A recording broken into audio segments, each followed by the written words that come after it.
Senhora presidente dessa sessão, deputada Tia Ju, senhores e senhoras deputados, todos aqueles que nos acompanham nesse expediente final. Eu vou dar sequência a um pouco o tema trazido aqui pelo deputado Luiz Paulo, quando ele fala do ajuste fiscal por que passa o nosso estado do Rio de Janeiro. E a perspectiva de encontrarmos algumas saídas para enfrentar a duríssima crise por que passa o nosso estado. Nos próximos 10 dias estaremos aqui votando o orçamento do Estado do Rio de Janeiro para o ano de 2018. E na peça orçamentária para cá encaminhada pelo Poder Executivo, que ainda está sendo objeto de análise na Comissão de Orçamento dessa Casa, há a previsão de um déficit para o ano que vem da ordem de quase 20 bilhões de reais, similar ao déficit apresentado nesse ano de 2017. Um déficit gigantesco, apesar de o Estado no Rio de Janeiro já estar sob a égide do acordo de ajuste fiscal, de reequilíbrio fiscal, firmado com o governo federal.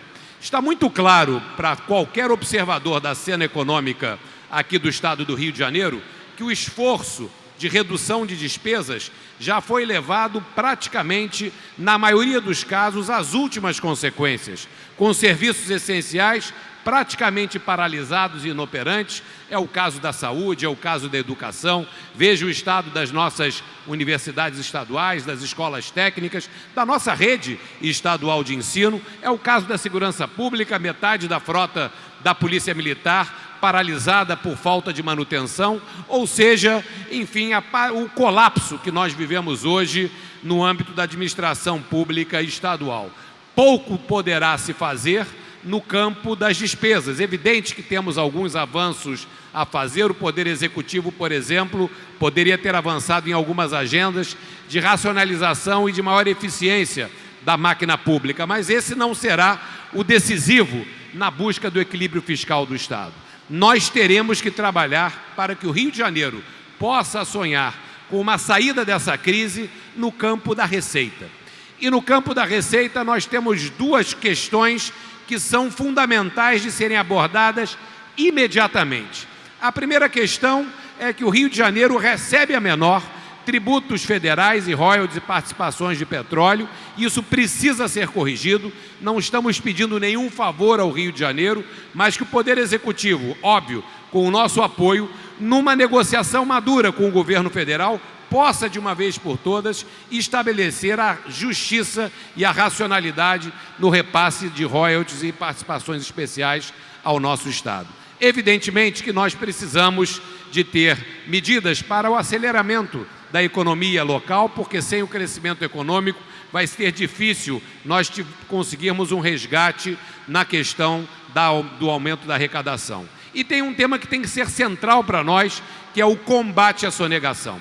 Nós tivemos na Comissão de Tributação da LERJ, da qual eu sou membro, uma série de reuniões com a presença da Subsecretaria de Arrecadação do Estado, e diversos estudos, inclusive do Tribunal de Contas do Estado, mostram que existe uma potencial perda de arrecadação anual por sonegação no Estado do Rio de Janeiro, no ICMS, da ordem de 10 bilhões de reais por ano. Todas as métricas comparativas que são feitas apontam a possibilidade, com ajuste na legislação tributária e principalmente numa reengenharia da Secretaria de Estado de Fazenda, para que ela possa trabalhar com mais estrutura, com metas e com mais eficiência, a possibilidade de um ganho rápido de aumento de arrecadação no combate à sonegação. E aí a gente tem que tratar de alguns setores que são fundamentais para isso. Nós temos um setor que, na verdade, quando você trata do combate à sonegação, você sempre pode ter melhores resultados quando você começa a trabalhar primeiro aonde você tributa muito e tem grande potencial de arrecadação. Deputado Paulo Ramos, uma parte, por favor. Estou acompanhando o pronunciamento de Vossa Excelência e lembro aqui que encaminhei à mesa diretora, com as subscrições necessárias, um requerimento para a criação de uma comissão parlamentar de inquérito para investigar a sonegação. Que nós temos 10, 12 setores da economia, em caso do ICMS, que são responsáveis por 85% da arrecadação. E são esses chamados grandes contribuintes que são também os grandes sonegadores.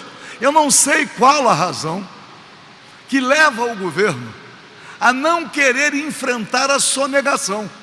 Eu conversei e encerro com alguns ex-secretários de Fazenda e a avaliação que eles têm é que a sonegação está acima da casa dos 30% para ver a chamada perda. Parabéns a Vossa Excelência.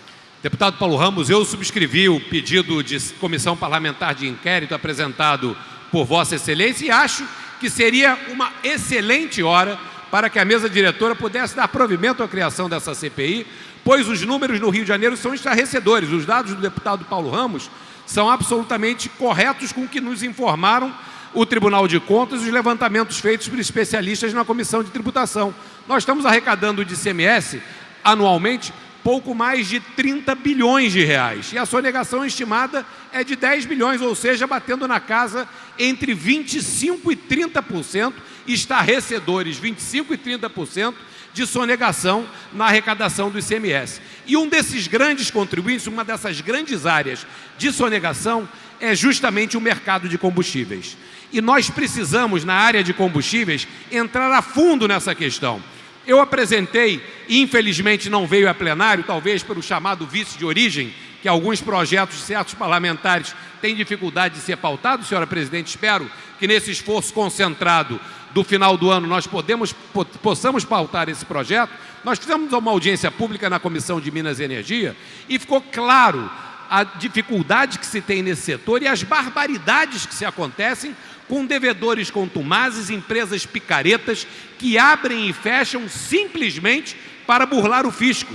E essa questão não é enfrentada, pois há uma malandragem na operação desses fraudadores, que eles abrem e fecham empresas de maneira rotineira, e nós não temos uma legislação eficiente no nosso Estado para coibir e proibir a operação do devedor contumaz, de maneira abrangente, com algumas outras unidades da Federação já conseguiram implementar. Então temos aqui um projeto de lei para combater a questão do devedor contumaz e no mercado de combustíveis a fraude na bomba de gasolina, porque a fraude acontece de duas maneiras: acontece na bomba de gasolina, onde o consumidor é roubado, e existe também no estado de São Paulo, em algumas outras unidades da Federação, já uma legislação mais moderna que coíbe a fraude na bomba e também a fraude no atacado, ou seja, nesses grandes contribuintes que abrem e fecham simplesmente para sonegar.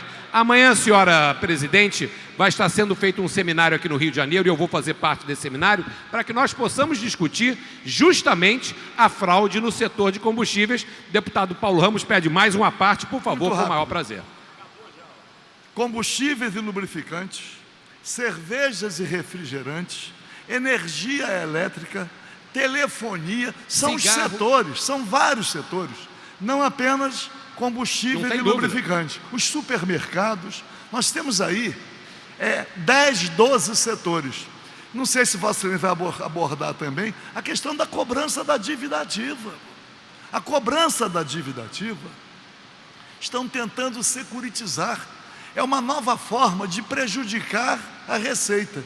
E a questão dos incentivos fiscais. Aqui nesta casa, um partido político criou uma farsa, porque requereu uma CPI para investigar os incentivos fiscais. Houve a publicação, as lideranças indicaram os membros da CPI com o objetivo de obstruir e não implantar a CPI. Essa bancada elaborou uma exigência para que o autor nunca fez isso, nunca houve isso, para indicar mais um membro, como diz o regimento, fazendo um acordo exatamente para que a CPI de incentivos fiscais não fosse implantada. Mas se apresenta ainda com uma bancada aguerrida e nós temos que respeitar. Senhora presidente, para concluir agradecendo mais uma parte do deputado Paulo Ramos, acho que nós temos que ter um trabalho para cada um desses setores, que são os grandes arrecadadores do Estado, não há dúvida nenhuma, porque com um tiro curto nós atingimos grande parte da arrecadação.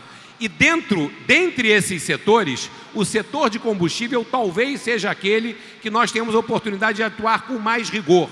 Amanhã eu vou participar de um seminário para tratar especificamente da sonegação no setor de combustíveis e já peço o apoio dos parlamentares dessa casa para que nós possamos encaminhar e votar favoravelmente o mais rápido possível 2 iniciativas de minha autoria, a questão de enfrentar o devedor quanto mais e também a questão da fraude na bomba baixa, o chamado projeto da bomba baixa, que é a fraude na hora de você abastecer o seu automóvel e o combustível. E apenas para esclarecer aqueles que nos acompanharam, a CPI dos incentivos fiscais, qual teve a minha assinatura apoiando, foi apresentado pelo Partido da Sociedade e Liberdade. Socialismo e Liberdade, o famoso PSOL. Obrigado, senhor presidente.